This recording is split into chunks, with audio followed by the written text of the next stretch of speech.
What is up, Steeler fans? Pittsburgh Steelers won again, and there's still some playoff hopes. We're going to be talking about that and much more here on The Hangover. I'm Daniel, your Steel Curtain Network host. Alongside with me, as always, Shannon White. Shannon, how are you doing, my man? I'm doing great and had a wonderful New Year's. And I want to wish everybody out there a happy New Year and a blessed 2024. Well, 100% Happy New Year. I almost forgot it was the New Year's Day after the victory yesterday. It was an exciting win. Perhaps not everything went the Steelers' way outside of the game as far as, I think the Colts ended up winning, Texans won, but the Steelers gave themselves an opportunity for the playoffs by beating the Seattle Seahawks 30-23, another 30-point performance by this Pittsburgh Steelers and their offense. Are you shocked, surprised, or was this what you were expecting there, Shannon? Well, I mean, we haven't seen it in 3 years, so I don't think anybody can say I was expecting it. I'm pleasantly surprised. It's great to see a competent, caliber NFL offense. You look at the performance. I thought Rudolph's performance was even more efficient than the week before, where he hit 4 splash plays. That was the majority of his offense, his yardage. Whereas this week he took what was there and he didn't force anything. He was very accurate. He stood tall in the pocket, and kept his eyes downfield, going through his progressions. An extra week of practice, really, you could tell a difference. He even improved from his first start, and so just having that. Even though he didn't throw any touchdowns this week, it opened up the running game. It opens up everything. And you just get the feeling that something good can happen every time they get the ball back. So it's been a long time since we've had that feeling. And I'm enjoying it. I'm soaking it up. I read somewhere today, somebody's like, well, if they would have made the move sooner. And I'm like, yeah. We talked about it at least 3 weeks prior. Right when Pickett got injured, I'm like, Rudolph's a better fit here, guys. We talked about it, and it was obvious to most people, but the Steelers still went with Trubisky, and we know how that turned out. And so now the Steelers are fighting for their playoff lives and need help. So, that's disappointing, but I'm very, very happy for Mason Rudolph. I am too. I mean, if there's anybody that deserves it, it's him. He went through a lot of turmoil here in the, with the Pittsburgh Steelers and with the city of Pittsburgh. He was a guy that was booed for just stepping onto a preseason field. You know what I'm saying? So, to go full circle and to give him an opportunity for him to, earn his paycheck, as he said last week, and earn probably a bigger one next year. So, it's good for him and good for the team, and it's working out best for the Pittsburgh Steelers. When it comes to his performance, he was 18-24, 274 yards. He was sacked one time for 8 yards, had a rating of 112.2. I thought he did okay. I think early on, I think maybe the nerves may have gotten to him because the placement of the ball was a little high. But as the game progressed, I thought he got more confident, and he didn't make a mistake. I think he was at 1.4 for 8, and then he hit like 10 or 11 passes in a row. Yes. So I'm super impressed with what he's been able to do and how he's been able to translate onto the field. Very humble guy, and congratulations to him again. And he got the nod today. Mike Tomlin came out in his press conference, said that Kenny Pickett was clear last week at the end of the week, and they're still going to give the ball to Mason Rudolph. Do you agree with that right now at this point, Shannon, or do you think that you shouldn't lose your job to an injury? Well, if it would only been to an injury, we can say Kenny Pickett had 6 quarters in a actual NFL offense, and I'll stop there. And he had his best game during that time, and then was faring fairly well the next game, but he was just starting to get in rhythm when he got hurt. But when you watch Pickett compared to last year, his rookie year, the damage has been done. I think it's funny. The same people, and I was one of them, the same people that never want to see Mason Rudolph on a football field again wearing the Steelers uniform, and I wholeheartedly admit I was one of them, are the same people, a lot of them now, who never want to see Kenny Pickett on the field again. And whereas Rudolph's been in the league 5 years, when you see that maturity, you see that growth. When Rudolph's out there, the game seems slower. Mm-hmm. This year has been the year of the backup quarterback or the third string quarterback or Joe Flacco coming off the retirement couch. Guys like Brissett having success, Browning for the Bengals, Tyrod Taylor. The Giants' offense looked like worse than the Steelers all year long. Tyrod Taylor comes in and they start to play better. They start to score points. Is it because the backup's that much better, or is it because the backup is usually more experienced? And because a lot of these guys have been setting for a while. Mm-hmm. And so when they do get a chance, they realize, okay, this is the mistakes that my predecessors have been making, and they know what not to do. Let's put it that way. They learn from the others' examples. Rudolph's got to start. Rudolph gives them the best option to win. He's the better quarterback in this current system. There's no doubt. He's much calmer in the pocket. He stands tall in the pocket. He has the arm to take advantage of when the opportunity for a splash play arises. And like you said, he was throwing high early in the game, and Pickett's made a good catch, and Johnson made a good catch on a high ball, and that helped him get in that rhythm. And then his next incompletion was when he threw the ball immediately out of the end zone when the play action wasn't open at the goal line. And I'm sure that's how they instructed him. If it's not open, throw it away. And that's what he did. So, again, you can tell a veteran that. They threw the ball on that last drive to get that first down to basically seal the game. And you trust a veteran quarterback to make that right read and hit Pickens with that pass. You don't necessarily trust Kenny Pickett in his second year who's been struggling, or Mitch Trubisky, who is a turnover waiting to happen. So I think that showed how much faith they have in Mason Rudolph. Because if you remember, they used to do that with Ben all the time. Yeah. It was like 3 runs and put the ball back, and the Steelers would throw it and get that first down and to end the game. And so I was really pleased that they showed that much faith in Rudolph because that's how winning football is played. Yeah, I think they showed a lot of faith in him, the first drive, and Coach Tomlin's going for it on 4th and 5. Yeah. Like, that was aggressive. That was extremely aggressive, but I think that was to set a tone.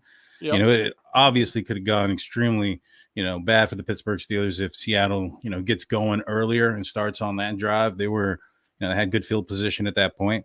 Fortunately for the Pittsburgh Steelers, they were able to stop them there.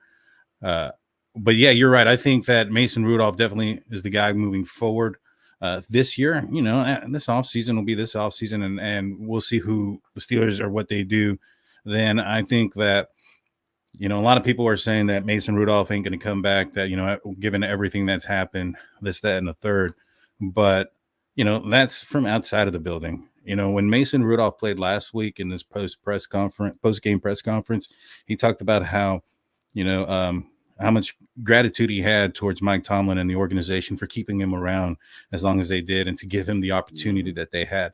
So, I get the outside noise, but, inside that building, it might be different. And, if, let's just say, this offseason he wins this next game and, they go into the playoffs, they win a game or whatever happens.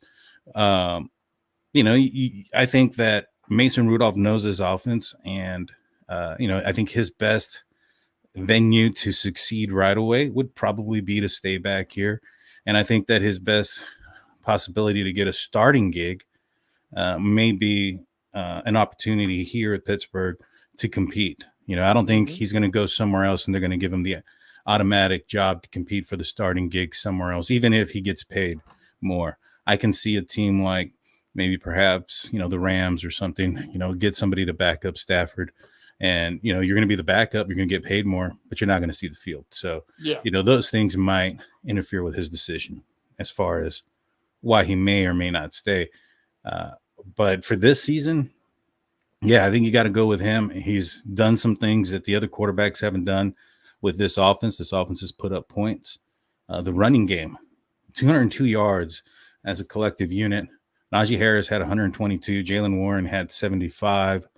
Angry runs in this game. What is your thoughts on the running backs in this game? Oh, that is exactly what we've all been waiting to see from Najee Harris. Um, because he's never going to be the quick twitch, explosive uh, distance back. He is the grinder, the lean, the power for 2 more extra yards. He's a guy that turns 4 yard runs into 7 and 8 yard runs. Um, and he was just doing that consistently. Now, when he had a hole, he busted a couple of good long runs, but a lot of his running was just toughness yesterday. That stiff arm he put on Woolen was nasty.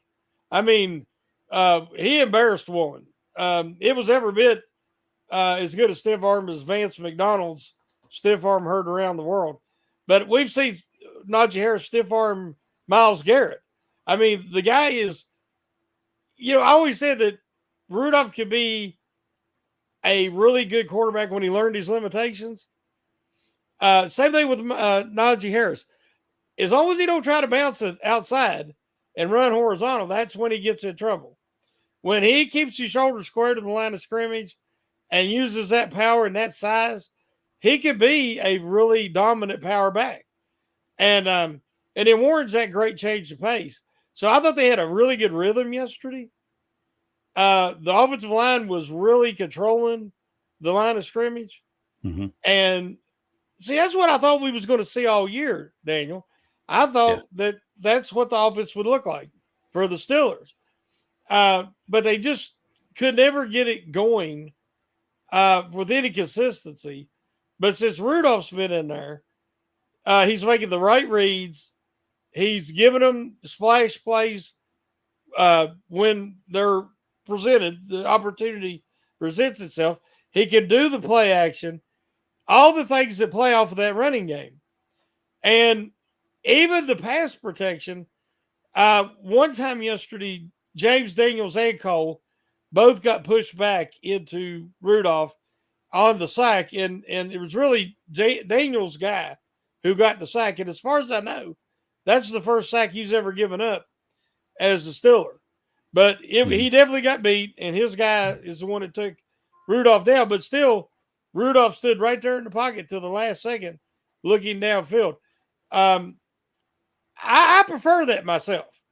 I don't want, unless you got Lamar Jackson or Justin Fields, I don't want my quarterback doing a lot of running. I'd want him step forward in the pocket, as we've talked about. And Rudolph, he stands in there. And he made some excellent passes from the pocket under duress. So, but it all played off that running game. And that was the best, in my opinion, the best consistent rushing attack all season. Yeah, I agree. I mean, this running team or this running duo is showing, why it's good to have that 1-2 punch to keep one guy Yep. fresh. The idea of having a bell cow running back for 17 weeks is probably not a formula for success. You know what I'm saying? So, I know there was a lot of talk earlier in the season, Warren versus Najee, who should be the starter, who should be backing up. Yeah. And I always was, on the side of, well, why does it have to be either or? Let's just put them both out there. Let's play them both to their strengths and when they're needed, and we'll see what happens. And I think that's what the Steelers are doing, and it's worked out well for them offensively. The receivers, George Pickens had himself a day again, 7 receptions, 131 yards, no touchdowns this time through the air. But when you're able to run it in from 25 yards out, I don't think you need to put so many out there. But 7 receptions, 131 yards. Deontay Johnson had 4 for 76. Pat Freiermuth got a couple of receptions there as well, 3 for 44. What were your thoughts on the pass catchers in this game? And what did you think about the guys? Did you think that they gave Mason Rudolph a shot to be successful? I mentioned it in my article today that'll post tomorrow. I've noticed a real difference in this game and a little bit last week, but especially this week. The receivers, because Rudolph was standing in there going through his progressions, so the receivers stayed in motion. There wasn't a lot of stop and look around and quit on the routes. Everybody kept moving because a lot of those reads were second and third reads that Rudolph hit. Like the first game, he never got past his second read. But in this game, he did get to his third read a couple of times. I'm almost sure of it. And if you watch, the guys were continually in motion like they should be, working back towards him or back, making themselves available.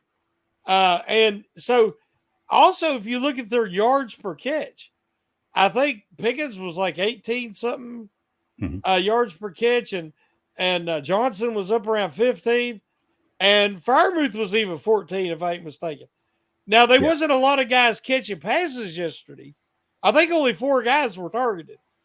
Correct. But all those guys had some real success catching the ball for some chunk yardage. So, again, like I said, I was very impressed with the passing game and how it worked off of the running game. I agree. I agree. I thought that, and you're right. Only 4 pass catchers: Jalen Warren, Pat Freiermuth, Deontay, and George Pickens were targeted and had receptions in this game. Jalen Warren had 4 for 23. But you're right. When you're able to run the ball the way that the Steelers were able to, and the way that this team was also able to take what the defense was giving you. I mean, I think that's what that shows, right? When you have a bunch of chunk plays as showing you that your quarterback is taking what the defense is giving you. If they're stacking the box, they're throwing it over them. If they get back, they're going to run it down their throat. And I think that when you can execute on that type of game plan, you're going to see this type of, formula for success. 30 points, 34 last week. And honestly, this could have been more. If Harris had made the right decision. But still, he could have padded his stats and had a third touchdown. But that shows you he was present and he knew the circumstances and the situations, and he just said, game over. Yeah. And, I mentioned earlier, Mason Rudolph was sacked 1 time for 8 yards. Mason Cole, though, I mean, some of these snaps, they're getting dangerous, too dangerous. Do you think that at some point, there needs to be a consideration for a move there at center to somebody else before something devastating happens? I think with 1 game to go and hopefully a playoffs, to come, I think that they're committed totally to him right now. I think they know they're juggling dynamite. Maybe nitroglycerin the way he's snapping, because a disaster is coming. Every snap is low and to the right. He did do 1 snap that Rudolph had to reach up and out like this real quick and snatch it with 1 hand and pulled it in, or that would have been a disaster. But Rudolph has got that same ability Ben had, that, because Pouncey and Kendrick Green, every center for the Steelers in the last 4 years has had this issue. It develops. Not at first, but for some reason they get to where they can't snap anymore. And I wrote about it in the article. Cole is a disaster waiting to happen. But thankfully, not only did Rudolph play a great game, a very efficient and intelligent game, but he saved the Steelers multiple times by, fielding them ground balls that Cole was kicking back there to him. He looked like Ozzie Smith back there. Yeah, yeah, it sure is, and I think it's a concern. I think that the Steelers need to look at it. I know that you're like you're probably right that they're committed to him. They're going to go with him at this point in the year, but Mason isn't the most athletic guy. If one of those balls gets behind him, he's not the fastest guy to get on it. You know what I'm saying? So, Mhm. fortunately, like you said, he's been able to pull him in from all over the place. Um, maybe they'll get better, but they need to because it's suspicious, or not suspicious. It's horrible. But I did see some snaps. It looked like, at least from the camera angle, that there was a couple of bobbled snaps on the quarterback sneaks. Did you see that, or was that just me seeing things? Well, I know on one of the sneaks, it was not a clean exchange. Yeah. But that's the only one I noticed. Mhm. Thankfully, they didn't lose the ball, um, but yeah, I would take. Maybe it'll make the Steelers take more snaps under center, which I wish they would, Mhm. because it gives them better opportunity for play action, and also it cuts down that risk of Cole snapping the ball, God knows where. Yeah. Yeah. Uh, and before we take our break and go on to the defensive side, one last thing I wanted to talk to you about offensively was Kenny Pickett didn't dress for this game. He was cleared, however, at the end of the week. Wasn't even dressed as the emergency third quarterback. When asked in Mike Tomlin's press conference today why Kenny didn't dress or why he wasn't playing, um, Tomlin said something to the effect that he didn't get enough reps at the end of the week.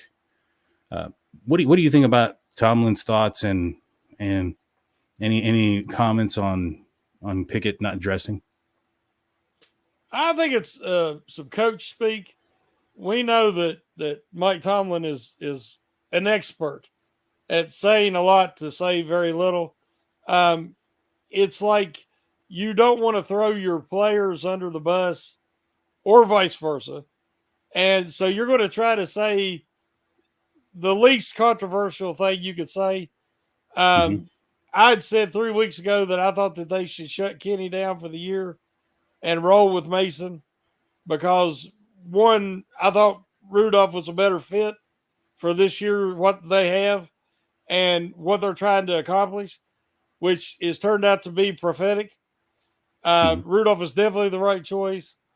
If you had shut him down earlier at that point, like I suggested, then you wouldn't be having this controversy or this discussion. Um, and so, they said he said somebody didn't have reps this week because of, and I'm sure he didn't because he was I think running a third team if I ain't mistaken behind Trubisky, Mm-hmm. and uh, but for that emergency number three quarterback, I don't think that's really that big a deal. I just think that it was the circumstances and the realization that they really got not going to learn much about Yeah. having him out there at this point. Mm-hmm.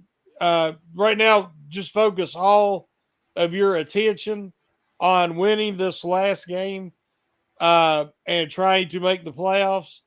And you'll worry about Kenny Pickett in that situation next year. Yeah. Yeah. The more I think about it, the more I think that was a coach's decision. Yes. The reason that Kenny didn't dress, and the reason being is, if Kenny dresses and he doesn't play in favor of Mason, then the questions are going to be asked. Even if let's just say Mason doesn't play well, and you have to go back to Kenny. So then you benched him. Or you didn't play him because of whatever reasons, but he was cleared to play, and now Mason struggles, and you put him back. It doesn't show a lot of confidence. I think they were probably keeping the door open that if Mason, was a fluke against Cincinnati, Mm-hmm. that they can go back and turn back to Kenny Pickett and not have to answer those questions of, if Kenny Pickett was healthy, would you have started, Mason Rudolph over him? Now at this point, Kenny Pickett's healthy. Mason Rudolph, maybe not replicated 100% what he did, but did enough to show that he should be the guy going forward. And maybe I think that that's probably what happened. I don't see, I know there's been some rumors out there that he refused to do it, and I talked about it on my other channel a little bit, but I don't think that Mike Tomlin would take a player on the road somewhere who refused to play. I think that Mm-hmm. person would have been left back in Pittsburgh. So just my thoughts on that situation there. We're going to take a quick break. If you're on the YouTube side, don't go anywhere. It'll be just a couple of seconds. On the audio side, we'll be back after a few words from our sponsors.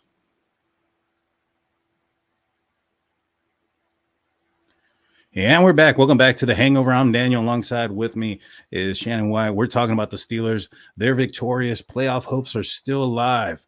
Do they deserve it, though? We'll talk about that. We'll answer that question here in a moment. But before we do, you have I believe, a stock up, stock down report coming out. Tell us about what you have going on in the near future, Shannon. Yeah, it'll be out tomorrow at 11. Like usual, the Steelers stock report. We talked a little bit about a couple of the sections already. The only real stock down was Mason Cole's ability or a case of the yips when it comes to trying to snap the football. I had to mention Rudolph is a stock up. Najee Harris is a stock up for his performance.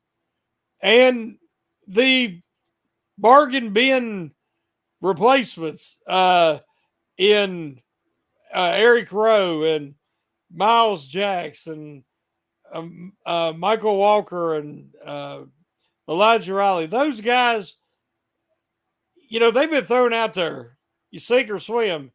But they're all veterans with experience, and they've given Coach Austin the experience and the versatility to be creative and try to patch this defense together with all these injuries. I mean, if you watch the game closely, the Seahawks focused totally on stopping Watt and Highsmith. Watt and Highsmith was not going to beat them. They did not fear the defensive line. They did not fear the off-ball linebackers or the secondary.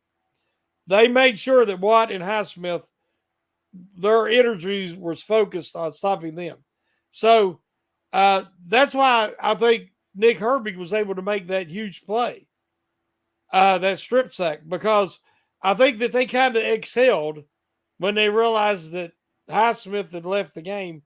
And you don't exhale or relax when Herbig's in there, because Herbig is very explosive, and he blew right around that tackle to make that huge play.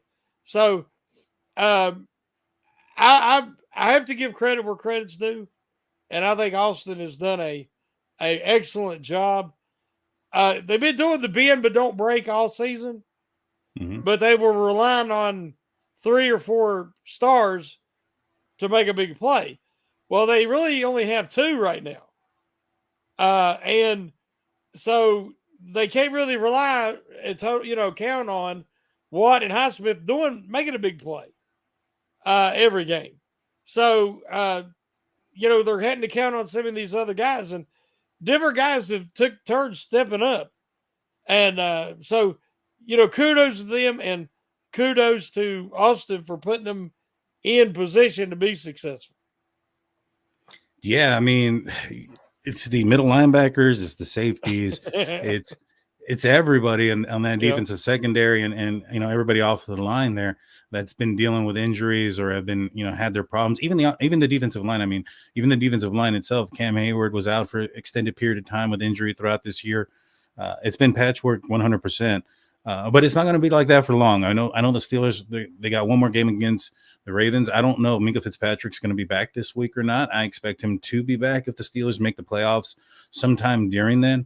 Well, we know that DeMonte Casey will be back after this week if the Steelers do make the playoffs as well. So there is a little bit of light at the end of the tunnel when it comes to the safety position. But with who is on the field now, I think Eric Rowe is a guy that, has made himself a guy that can be started capable. He can pinch, come in there in a pinch.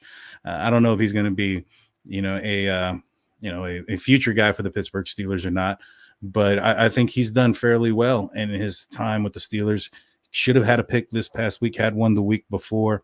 He just missed it. Just missed it. Just a little bit too tall for him. He gets that pick. I think that changes the setting of that game early on. You know what I'm saying? Like, I think that, it turns into probably another blowout type of situation. But either way, I think he's done great.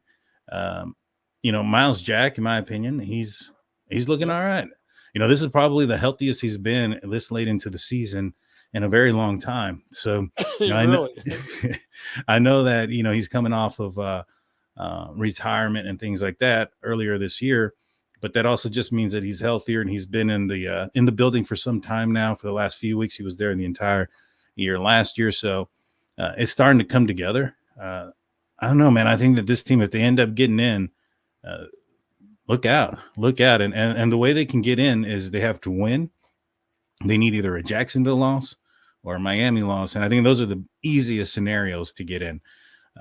If they lose, they need like Jacksonville to lose and Denver to win, and something else, a full moon during the day or something. I don't know. What do you think? Do you think that well, before I ask you that, Joey Porter Jr., I think he had his welcome to the NFL moment against DK Metcalf this game. Talk to us about Joey Porter Jr. and what you saw again in his matchup with DK. I'm a huge fan of the young man, and I love his aggressive nature, his confidence. He's the kind of guy that is not going to lose his confidence, get shaken, and let it affect his career. Say like Artie Burns did. Yeah. Artie Burns got struggled for a while, and then he could never recover, and he needed a whole new environment, a new change of scenery to try to resurrect his career, and he's done pretty well with Seattle. But the only thing I would advise Porter is he was talking smack leading up to the game, how that he was going to shut down Metcalf. And I don't know if he'd ever met Metcalf before, because when they stood together, Metcalf looked like a full-grown man, and Joey Porter Jr. looked like he was in junior high. I mean, Metcalf is a beast, and he just physically ragdolled Porter. Now, Porter was, to his credit, he stood in there and tried to maintain coverage, and they didn't leave him in straight press man much. Mm-hmm. And I think they were scared that Metcalf would give him a swat and knock him out of the way, and that would be that. So they if you noticed, he wasn't as aggressive as he, often is. But yes, he had his first real struggles, his welcome to the NFL moment. Thankfully, there's nobody else in the NFL that looks like DK Metcalf. Yeah. Not that size and that speed. That's a freak. But some of the blocks, Metcalf was just like, engulfed him. He just grabbed him, and it was like Porter was like a fish on the line. He couldn't get away from him. They called it holding one time. Yeah. It was holding a few times. But Porter had no shot of getting away from him. So I like Porter. I thought Porter still played a strong game. He's easily still the best cornerback the Steelers have. But I would not talk smack if he ever gets a chance to play DK Metcalf again. Yeah, well, I mean, maybe it's in his blood to talk smack to a Seattle Seahawks player. His father more famously doing so in Super Bowl 40 against the Seattle Seahawks tight end. That one was great. I thought Porter played well. I thought that Metcalf got the best of him in some certain situations. Yeah. Metcalf had himself a game. I mean, he had 5 receptions, 106 yards, 8 targets, no touchdowns though. He had an opportunity to get one there in the corner, but the coverage by Joey Porter Jr. pushing him towards the sideline. It was good coverage then. So it's kind of that bend but don't break type of situation, even in a battle that maybe some would say that Metcalf won on the in the individual battles, but when it came to the war itself, as the entire game, Joey Porter and the Pittsburgh Steelers won that one. Yep. Noah Fant had 5 catches for 59 yards. He was a player that I was kind of concerned of. The tight ends going up against our middle linebackers. And he did some damage, but not too much. What were your thoughts on Miles Jack and Robinson and all the middle linebackers that were utilized this past week against Seattle? Well, thankfully, the Steelers' offense really controlled time of possession, because when the Seahawks were able to run the ball effectively, like on their touchdown drive, the first touchdown drive, Walker had most of the yards, and they were gashing the linebackers. They were controlling the line, and then when they got to that second level, they were abusing the Steelers, the inside linebackers. But they was able to keep the ball, even though they didn't really get the pressure I was expecting on Geno Smith, because they did shut down Watt and Highsmith. Highsmith did not register on the stat sheet. He had no tackles. Highsmith was shut down. Mm-hmm. Now, it was a concerted effort. You could tell what the Seahawks were doing. But I was disappointed in that they didn't try to figure out ways to get Watt and Highsmith more involved. Move them around, let them blitz, rush from the inside, something. Just so they couldn't be the focal point of Seattle's offense. But I believe that allowed Austin to do his patchwork defense, to get creative and start out look like he had soft man, and then like on the one that Rowe almost got the interception. Yeah, he was playing underneath outside the boundary, and then he was sitting in that zone, and he almost got underneath that pass to Metcalf for the interception, but he was, it was a little too high. Then on the touchdown to was it Smith and Jigba, or was it Lockett? It was Njigba. Jigba. If you watch, Peterson read it. Mm-hmm. He read it, but he come in shallow. He come in along the goal line. If he would have been just a yard or two back, I think he'd intercepted that ball. But the throw cleared him. So, but Peterson is just now converting to safety. And I think he didn't have the proper depth on his drop. So those things are going to happen. You've got all these ragtag, practice squad guys on the back end of your defense, or guys in new positions at the least, like Peterson. So I was very impressed that they was able to hold up like they did. Yeah, me too. And, this was a team that was putting up some points. They had the receiving core to do so as well. But you brought up, the outside linebackers. Herbig only had 2 snaps. And with his snaps, he was able to do the most with it. Sack, strip, fumble, and the recovery. I think he deserves some more time out on the field. I believe or think that, if you have probably TJ Watt out, or you have Alex Highsmith out, you're going to probably focus the other attention to the other linebacker that is on the field, and maybe not focus your attention on Herbig. But he's still going up against NFL tackles and embarrassing them, and I thought he played well. I think he's making a name for himself to get some more playing time. I'd like to see it myself. Especially with, Highsmith, he's done all right in certain situations, but for the most part, compared to what he did last year, it's been a step back. And when you see what Herbig can do when in a limited role, I think I like to see a little bit more of him. Not saying or not taking anything away from Highsmith or saying that he's regressed or any of those type of things. I just would like to see what Herbig can do a little bit more. What are your thoughts on that? What are your thoughts on Herbig and getting more playing time? Yeah, I'm a huge Highsmith fan, but Herbig's too good. If you look at his statistics with the percentage of snaps he's getting, it's insane. He has to get more opportunities. They got to figure out a way to get all 3 of them out there regularly, and use Golden as well, because he's been a very solid player this year. But keep the snap count down and keep Watt and Highsmith fresh.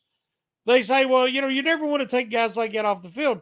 Sometimes you got to, just for their own good. And Watt gives 150 every play. So when you got a guy that plays like his hair's on fire, you got to give him a break here and there. And it'll just help him stay fresh later in the game. When you need him on, those big drives, the winning time, let's say. So, Yeah, Herbie's got to get more time. I don't necessarily think it needs to be at anybody's expense because I believe it helps all the parties involved. You're mute. Yeah, sorry about that. I think also the other reason why he's probably got some limited snaps is the fact that the offense is holding on to the ball and the defense isn't out there as often as they were, That's requiring good. him Yeah. to take as many snaps as well.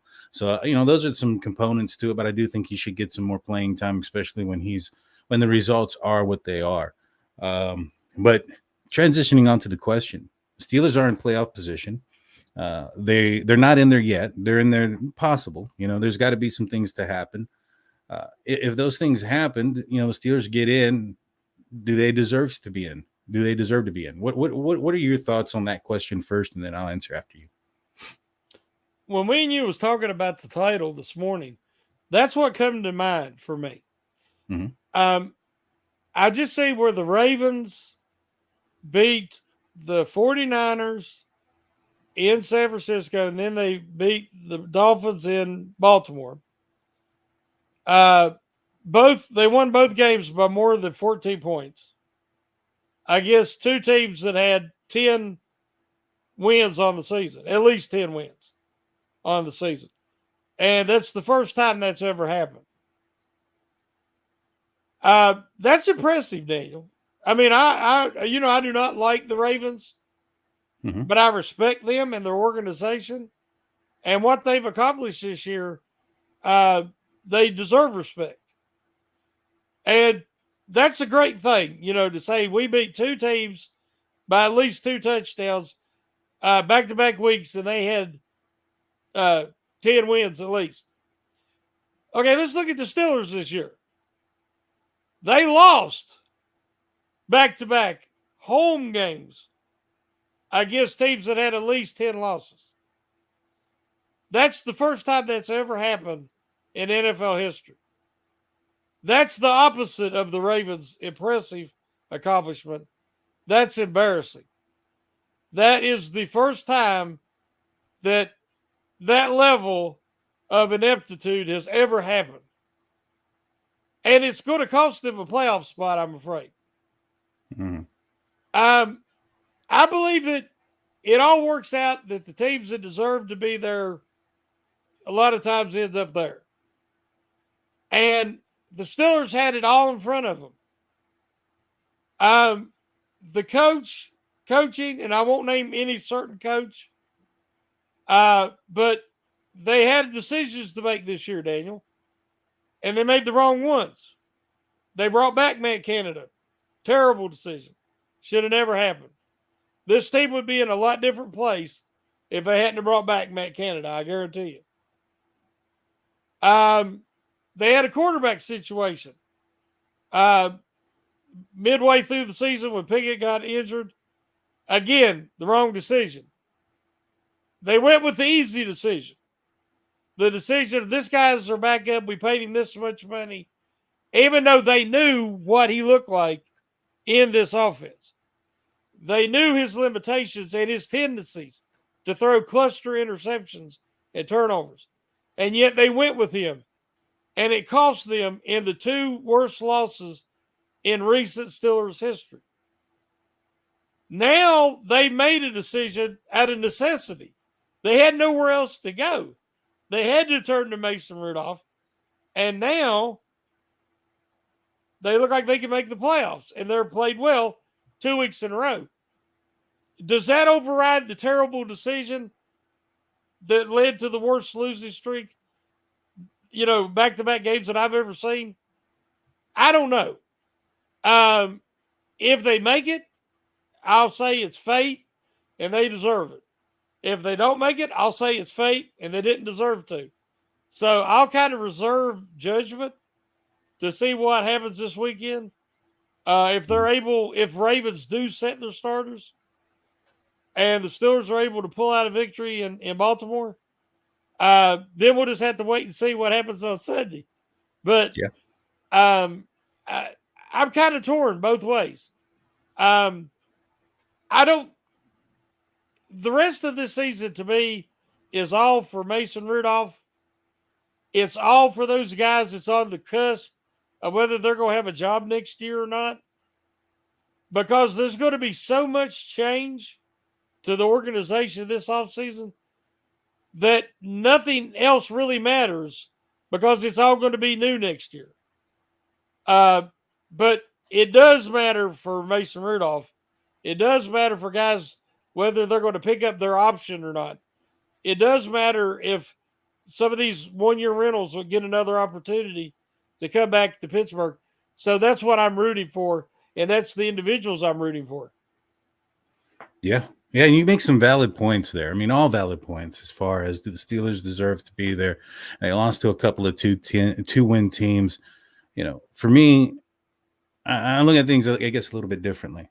I think that if they end up getting in, they do deserve to be there. They would have won, possibly, honestly, obviously. There's a chance that they can get in even if they lose this weekend. But realistically, if they're going to get in, they're going to win this weekend. Yeah. They would have won 10 games in the NFL. Now, I know a lot of folks might say, some of those games were won by the defense or by special teams. I think the game against the Packers, the special teams put out more points than the offense. Well, my response is that, should the Packers have won that and deserved that game if they allowed the Steelers special teams to outperform them? No. The Ravens game, they dropped a bunch of passes. That gave the Steelers the win for the most part. Did the Ravens deserve to win that game because they dropped so many passes? No. At the end of the day, even if it's self-inflicted, the team that made the least mistakes or took advantage of the mistakes in front of them are the team that deserves to win. This team's, if they end up going to the playoffs, they're going to be 5-1 in the AFC North.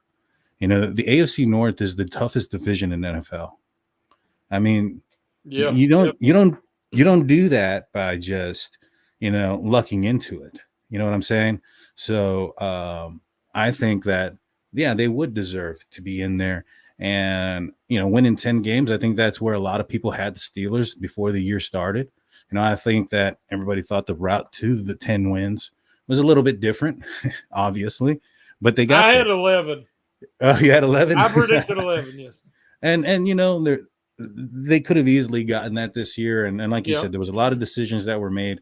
I mean, this team honestly could have been in contention still for the first seed. I mean, they lost to a Browns team without their starting quarterback. They had DTR on there, and it's not even Flacco. They lost to the two win teams, and those are 3 games right there that could easily be off of their schedule. That would, make them what, 4 losses, and they'd be playing for the AFC North this upcoming weekend. So, but those are what ifs and could haves. The Steelers make it in. This is the route that they can do it. The most logical way is Miami. They have to win. They beat Buffalo. The Steelers make it in as the 7th team. They're going to go in to Miami the first week. Miami is injured across the board. They got injuries. The Steelers can pull out a win. Where are they going to go next? They're going to go to Baltimore, a team that, that's always competitive. And it's always down to the last play. I think that this team, realistically, there's a chance out there that they find themselves playing in the last playoff game before the Super Bowl. Who knows? But it can happen. Call me optimistic or whatever you want, but I think it's possible. What are your final words there, Shannon, before we let everybody go? I like how you think. I think you're definitely drinking the Kool-Aid. But hey, if you're going to dream big. And, there you go. Like I said, I'd be happy if it happened. So I like your outlook better than mine. But no, I was so glad that they won. It allowed us all to have a much happier New Year's Eve and New Year's night. So very thankful for another year and getting to do it and spend it with you and my other colleagues and all of our community. So just wishing everybody the best and a prosperous, happy New Year. And, just got to keep hope alive and see the Steelers pull it out on Saturday. And then we can all just get ulcers on Sunday. There you go. There you go. Because it's going to be a long day Sunday if the Steelers win. That is for sure. I want to thank everybody that watched and tuned in. Please hit that like and subscribe. If you're still here, what are you doing and not liked and or subscribe? And do that now before you head on out. I got a State of the Steelers on Friday on the audio only side. So make sure you go check out Steel Curtain Network wherever audio podcasts are. There's a multitude of podcasts out there from all of our great podcasters from the Steel Curtain Network, and Shannon will be on Pump Your Brakes on Wednesday night. With that being said, Shannon, take us out.